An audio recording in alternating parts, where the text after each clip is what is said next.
ಇತ್ತೀಚೆಗೆ 2ರಿಂದ 3 ಲಕ್ಷ. 1 ವರ್ಷದಿಂದ ಏನು ಬೆಳೆ ಇಲ್ಲ, ಬರಗಾಲ. ಇವತ್ತು ರೈತರಿಗೆ ಬರಗಾಲ ದುಡ್ಡು ಒಂದು ಅದಾವುದು NDRF 2,000 ಕೊಡ್ತೀನಿ, ಅದು ಬರಲಿ ಇದ್ದಲ್ಲಿ 2,000 ಬಂದಿಲ್ಲ. ರೈತರು ಯಾವ ರೀತಿ ಕಣ್ಣೀರು ಹಾಕಿಸ್ತಾ ಇದ್ದಾರೆ ಸರ್ಕಾರ. ದಯಮಾಡಿ ಕೂಡಲೇ ಅವರಿಗೆ TC ಕೊಟ್ಟು ದುಡ್ಡು ಕಟ್ಟಿರೋದಾರು ಕೊಡಿ. 1 ವರ್ಷ ಆಯಿತು ಕಟ್ಟಿ ಅವ್ರಿಗೆ ಇವ್ರಿಗೆ ಬೇಕಾದವ್ರಿಗೆ ಯಾರು ಹೇಳ್ತಾರೆ ಅಂತ TC ಕೊಡೋದು. 1 ವರ್ಷದಿಂದ 20,000 ಕಟ್ಟಿರೋದು ಹಂಗೆ ಇವೆ. ರಾಜಕೀಯವಾಗಿ ಹೇಳಿಸಿ TC ಕೊಡ್ತೀವಿ ಅಂತ ಜಾಸ್ತಿ 2 ವರ್ಷದ ಮೇಲೆ ಆಯ್ತು. 2 ವರ್ಷ ಆಗಿರ್ಬೋದು. ಇನ್ನು 20,000 ಕಟ್ಟಕ್ಕೆ ಹಿಡಿಯವ್ರೆ, ಶುಂಠಿ ಹಾಕ್ಯಂಡವೆ. ಒಂದೊಂದು ಊರಲ್ಲಿ 60 ಪಂಪ್ ಸೆಟ್ ಇದ್ದರೆ ಒಂದೇ TC. ಅದು ಅವ್ರು ರಿಪೇರಿ ಮಾಡಿಸಿ, ಅವರೇ ರಿಪೇರಿ ಮಾಡಿಸಿ ಅಂತ ರಿಪೇರಿ ಮಾಡಿಸೋದು ತಂದು ಹಾಕೋದು, ರಿಪೇರಿ ಮಾಡಿಸೋದು ತಂದು ಹಾಕೋದು. ಅದು 60 ಪಂಪ್ ಸೆಟ್ ಇದ್ದರೆ ಒಂದೇ TC ಹಾಕ್ತೀರಿ, ಹೆಂಗೆ ಕೊಡ್ತೇವೆ? ನಾನು ಇಂಧನ ಸಚಿವರಾಗಿದ್ದೇನೆ. ದಯಮಾಡಿ ಕೂಡಲೇ ಸರ್ಕಾರಕ್ಕೆ ನಾನು ಮನವಿ ಮಾಡೋದಿಷ್ಟೇ, ಕೂಡಲೇ ನೀವು TCಗಳನ್ನ ಕೊಡೋದಕ್ಕೆ ಅಟ್ಲೀಸ್ಟು ರೈತರಿಗೆ ಹೇಳಿ, ಈ ವರ್ಷ ಆಗಲ್ಲಪ್ಪ, ಈ ವರ್ಷ ಎಂಥದ ಗ್ಯಾರಂಟಿ ಕೊಡ್ತಾಯಿದ್ದೀವಿ, ಲೋಕಸಭೆ ಎಲೆಕ್ಷನ್ ಆದಮೇಲೆ ಗ್ಯಾರಂಟಿ ನಿಲ್ಲಿಸ್ತೀನಿ, ಆಗ್ಲಾರು ಕೊಡ್ತೀವಿ ಅಂತ ಹೇಳ್ಬೋದಲ್ಲ. ಅದನ್ನು ಮಾಡಿ ಅಂತೇಳಿ ಸರ್ಕಾರಕ್ಕೆ ಒತ್ತಾಯ ಮಾಡಿ.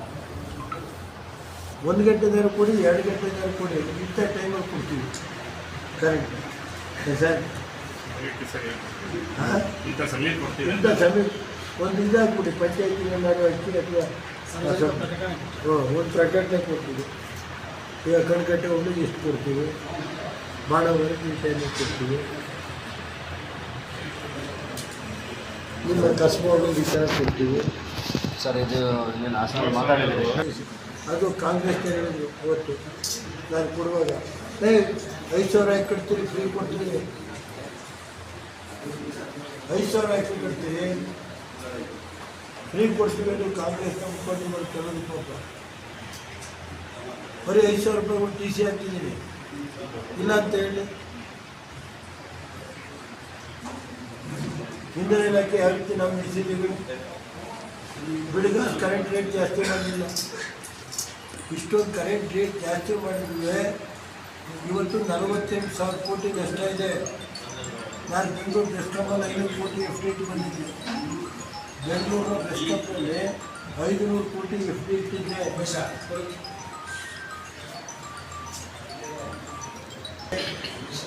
ಅರಸೀಕೆರೆಗೆ ಡಿವಿಷನ್ ಆಫೀಸ್ ಸ್ಯಾಂಕ್ಷನ್ ಮಾಡಿಕೊಟ್ಟೆ.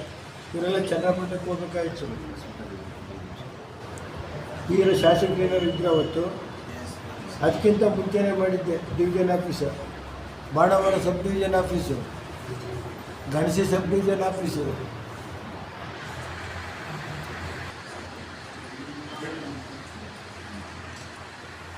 ಒಂದು ಮನೆ ಬಿಡದೆ ಕರೆಂಟ್ ಹೇಳ್ಕೊಟ್ಟೆ. ಅವರು 1 ಕಿಲೋಮೀಟ್ರಲ್ಲಿ 2 ಕಿಲೋಮೀಟ್ರಲ್ಲಿ 1,200 ಕೋಟಿ ಖರ್ಚು ಮಾಡಿ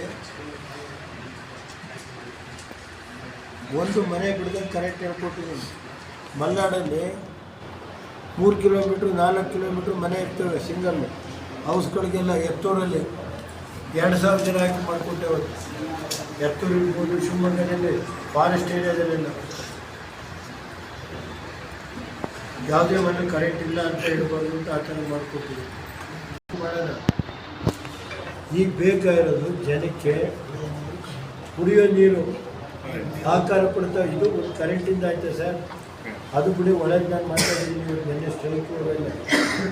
ಅಲ್ಲಿ ನೀರು ಪೊಲೀಸ್ ಹಾಕಿಂದೀಗ ತುಮಕೂರಿ ತಾಂಡೋಲ್ಲ. ನಮ್ಮದೇ ಪಾಪ ಅಭ್ಯರ್ಥಿ ಪಾಪ, ಅವರು ನಮ್ಮಂಗೆ ಅಲ್ವಾ, ಕೊಡಿ ಅವ್ರಿಗೂ ನಾನು ಬೇಡ ಅನ್ನಲ್ಲ. ಆದರೆ ಹಾಸನ ಜಿಲ್ಲೆ ಜನ ಏನು ಮಾಡ್ಯವ್ರೆ, ಅವ್ರಿಗೆ ಕುಡಿಯೋ ನೀರು ಕೊಡೋಕ್ಕೇನು, ಬೆಳೆ ಬೇಡಪ್ಪ. 1 ವರ್ಷದಿಂದ ಬೆಳೆ ನೀರೇ ಕೊಟ್ಟಿಲ್ಲ. 1 ವರ್ಷದಿಂದ ಬೆಳೆ ನೀರು ಕೊಟ್ರ ಗೊತ್ತಾಯ್ತು ಸರ್? ಒಂದು ಕಾಲು ವರ್ಷದಿಂದ ಬೆಳೆ ನೀರು ಕೊಟ್ಟರೆ ಹೇಳಿ, ಬೆಳೆ ನೀರು ಬಿಟ್ಟಾಕಿ ಕುಡಿಯೋ ನೀರಿಗೆ ಅದು ರಾಜಕೀಯವ? ಜಿಲ್ಲಾಧಿಕಾರಿ ಕೇಳಿದರೆ 144 ಹಾಕ್ತಾರೆ. ನಾಲೆ ಏರಿ ಮೇಲೆ ನಾಲೆಯಿಂದ ಈ ಕಡೆ 180 ಮೀಟ್ರು, ಆ ಕಡೆ ನಾಲೆಯಿಂದ 180 ಮೀಟ್ರು. ಅಲ್ಲಿ ನಾಲೆ ಇದ್ರ ಮೇಲೆ ಜನ ಓಡಾಡೋಂಗಿಲ್ಲ. 4 ಜನದ ಮೇಲೆ ಯಾರು 144 ಅಂದಿಷ್ಟು 4 ಜನದ ಮೇಲೆ ಯಾರು ಓಡಾಡೋಂಗಿಲ್ಲ. ಇದು ನನ್ನ 25 ವರ್ಷದ ರಾಜಕಾರಣದಲ್ಲಿ ನಾವು 30 ವರ್ಷ 40 ವರ್ಷ ಆಯ್ತು. ನಾವು 1978 ನಾವು ಕೊಡಲಿಕ್ಕೆ ಬಂದಾಗ ಇವತ್ತುವರೆಗೆ ಇಂದ 25 ಇಯರ್ಸ್ MLA 25 ವರ್ಷ ಆಯ್ತಲ್ಲ. ಇಷ್ಟು 144 ಆಗಿ ನೀರು ಕೊಡ್ತಾ ಇರೋದು ಇದೇ ಫಸ್ಟ್ ಟೈಮ್. ಅಂದರೆ ಆ ಜಿಲ್ಲೆ ಈ ಜಿಲ್ಲೆ ಜನ ಹೊಡೆದಾಡಲಿ ಅಂತ ಬಿಟ್ಟವರಿಗೆ ಚುನಾವಣೆಗೋಸ್ಕರ ಯಾವ ನೈತಿಕತೆ ಇದೆ ಇವರಿಗೆ ಈ ಜಿಲ್ಲೆಯಲ್ಲಿ?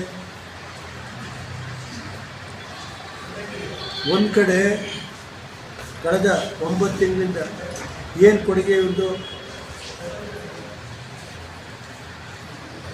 ಸರಿಯಾದ ಸಮಯಕ್ಕೆ ಕರೆಂಟ್ 1-2 ಪಟ್ಟು ಜಾಸ್ತಿ ಮಾಡಿದ್ರೆ ರೇಟ್, ಕರೆಂಟ್ ರೇಟ್ ಜಾಸ್ತಿ, ಇವ್ರ ಬಂದಾಗ ಜಾಸ್ತಿ ಮಾಡ್ಯಾರೆ. ಆದ್ರೂ ಕರೆಂಟು ಇಲ್ಲ, ಕುಡಿಯೋ ನೀರು ಕೊಡೋಕ್ಕೆ ಏನಾಗಿರೋದು ಇವ್ರಿಗೆ?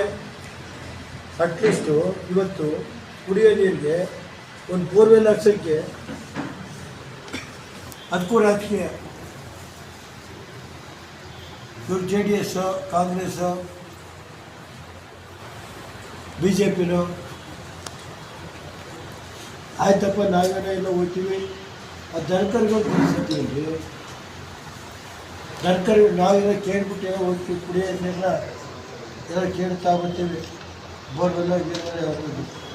ನಾನು ಹೇಳೋದು ಇವತ್ತಿನ ದಿವಸ ಸರ್ಕಾರ ಕೇಳೋದು, ಜಿಲ್ಲಾಡಳಿತ ಕೇಳೋದು, ದಯಮಾಡಿ ಕೂಡಲೇ ಪಂಚಾಯಿತಿಗಳಿಗೆ ಹಣ ಬಿಡುಗಡೆ ಮಾಡಿ, ಎಲ್ಲ ಪಂಚಾಯಿತಿಗಳಿಗೆ ಹಣ ಬಿಡುಗಡೆ ಮಾಡಿ. ಜಿಲ್ಲಾ ಪಂಚಾಯತಿ ಇಲ್ಲ, ಜಿಲ್ಲಾ ಪಂಚಾಯತಿ ಎಲೆಕ್ಷನ್ ಮಾಡಿದ್ರೆ ಏನು ಸೋಲ್ತೀವಿ ಅಂತೇಳಿ 9 ತಿಂಗಳಿಂದ ಪಾಪ ಇವರು ಇಷ್ಟೊಂದು 136 ಜನಕ್ಕಿದ್ದರೆ ಯಾಕೆ ಮಾಡಲಿಲ್ಲ ಜಿಲ್ಲಾ ಪಂಚಾಯತಿ ಎಲೆಕ್ಷನ್ನು? ಜಿಲ್ಲದ ಇದ್ದರೆ ಜಿಲ್ಲಾ ಪಂಚಾಯತ್ ತಾಲೂಕು ಪಂಚಾಯತ್ ಸೆಲೆಕ್ಟ್ ಮಾಡ್ಬೋದಾಯ್ತು. ಬೇಡ ಅಂತ ಹಾಕಿದ್ದು ನಿಮಗೆ ಎಷ್ಟು ಅಂತ ಇಟ್ಕೊಳ್ಳಿ. ಪುರಸಭೆ ಅಧ್ಯಕ್ಷ ಎಲೆಕ್ಷನ್ ಮಾಡೋಕ್ಕಾಗಿಲ್ಲ 6 ತಿಂಗಳು 1 ವರ್ಷದಿಂದ. ಒಂದು ಕಡೆ ಜಿಲ್ಲಾ ಪಂಚಾಯತ್ ಎಲೆಕ್ಷನ್ ಇಲ್ಲ, ತಾಲೂಕು ಪಂಚಾಯತ್ ಸಮಿತಿ ಎಲೆಕ್ಷನ್ ಇಲ್ಲ, ಪುರಸಭೆ ಅಧ್ಯಕ್ಷ ಎಲೆಕ್ಷನ್ ಇಲ್ಲ. APMC ಬಿಡಿ, ಓನ್ ಅಟ್ಲೀಸ್ಟು ಅಲ್ಲ ಪಂಚಾಯತಿನಲ್ಲಿ ಬೋರ್ವೆಲ್ಗೆ ಅಲ್ಲಿ ಬೋರ್ವೆಲ್ ಸರ್ ಕುಡಿಯೋ ನೀರನ್ನ ಇದೆ ಐತಲ್ಲ, ಅದಕ್ಕೂ TC ಇಲ್ಲ,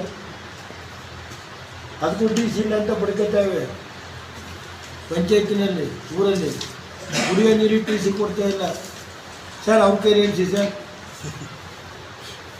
ಇಲ್ಲೇನಾಗಿದೆ, ನಾವು 4 ಜನ JDS ಗೆದ್ದಿದ್ದೀವಿ, 2 ಜನ BJP ಗೆದ್ದವ್ರೆ. ಒಂದೇ ಉದ್ದೇಶ ಈ ಜಿಲ್ಲೆ. ನಾನು ಹೇಳೋದು ನಮ್ಮದು ಆಳ್ತಿದ್ದೋದ್ರೆ ಓಲಿ ಪಂಚಾಯತಿಗಳಿಗೆ ಒಂದು 25 ಲಕ್ಷ ಕೊಡ್ತೇವೆ ಕುಡಿಯೋ ನೀರಿಗೆ. ಎಲ್ಲೆಲ್ಲಿ ಬೋರ್ವೆಲ್ ಬೇಕು, ಎಲ್ಲೆಲ್ಲಿ ಪೈಪ್ ಲೈನ್ ಬೇಕು ಮಾಡೋಕ್ಕೆ ಏನು ಪಂಚಾಯತಿಗಳಿಗೆ ಕೊಡೋಕ್ಕೆ. ಅರಸೀಕೆರೆ ಜನಕ್ಕೆ ಕೊಡುಗೆ ಕೊಡಬೇಕು ಅಂತೇಳಿ ದೇವೇಗೌಡರು ಮಾಡಿದವ್ರು ಯಾರು ಕೇಳೋರಿದ್ದಾರೆ?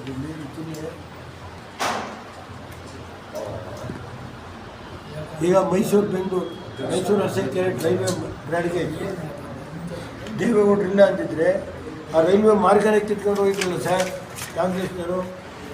ದೇವೇಗೌಡರು ಪ್ರಧಾನಿಯಾಗಿ ಬರೋ ಹೊತ್ತಿಗೆ ಅರಸೀಕೆರೆ ಮೈಸೂರು ಟ್ರೈನ್ ಇವತ್ತು 18 ಟ್ರೈನ್ ಓಡ್ತಾ ಇವೆ. ಏನು ಕೊಡುಗೆ ಏನು ಜಿಲ್ಲೆಗೆ? ಅರಸೀಕೆರೆ 4 ಲೈನ್ ಯಾಕೆ ಮಾಡಿಕೊಟ್ಟು ರಸ್ತೆ ಸಿಟಿ ಒಳಗೆ? ಕಳೆದ 1 ವಾರದಿಂದ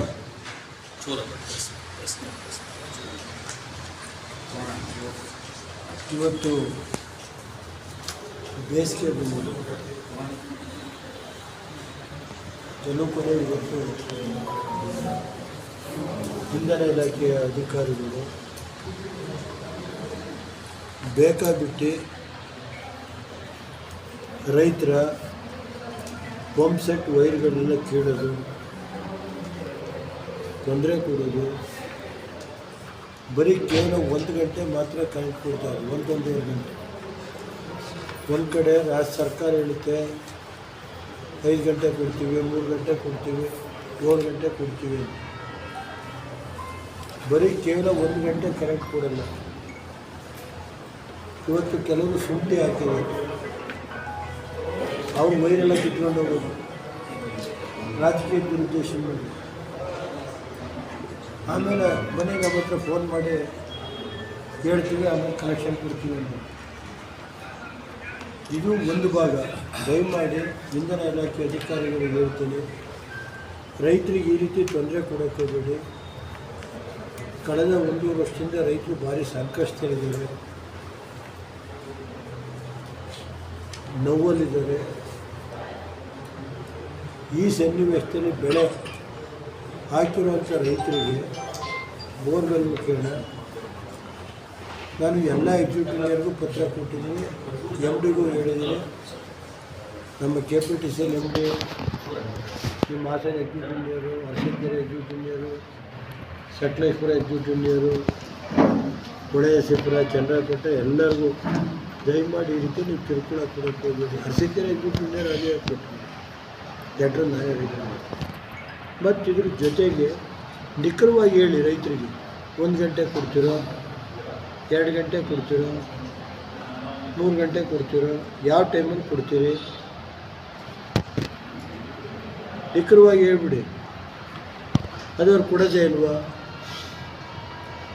ಮತ್ತು ಇನ್ನೊಂದು, ಸುಮಾರು 20,000-25,000 TC ದುಡ್ಡು ಕಟ್ಟೇವೆ. 20,000 ರೂಪಾಯಿನಂತೆ ಸುಮಾರು 20,000-25,000 TC ದುಡ್ಡು ಕಟ್ಟಿ 1 ವರ್ಷದಿಂದ ಅರ್ಗ ತಿರುಗ್ತಾವ್ರೆ. ಇವತ್ತುವರೆಗೆ TC ಕೊಡೋಕ್ಕಾಗಿಲ್ಲ. ಸುಮಾರು 20,000 TC ದುಡ್ಡು ಕಟ್ಟಿರೋದು. ಈ ಸರ್ಕಾರ ಬರೋದಕ್ಕಿಂತ ಮುಂಚೆನೇ TC ದುಡ್ಡು ಕಟ್ಬಿಟ್ಟವ್ರು. ಅವ್ರಿಗೆ TCನೂ ಕೊಡ್ತಾ ಇಲ್ಲ. ಮತ್ತು ಅದ್ರ ಜೊತೆಗೆ ಇನ್ನೂ 25,000 TC ದುಡ್ಡು ಕಟ್ಟಾರವ್ರೆ, ದುಡ್ಡು ಕಟ್ಟಿಸ್ಕೋತಾ ಇಲ್ಲ. ನೀವೇನೇ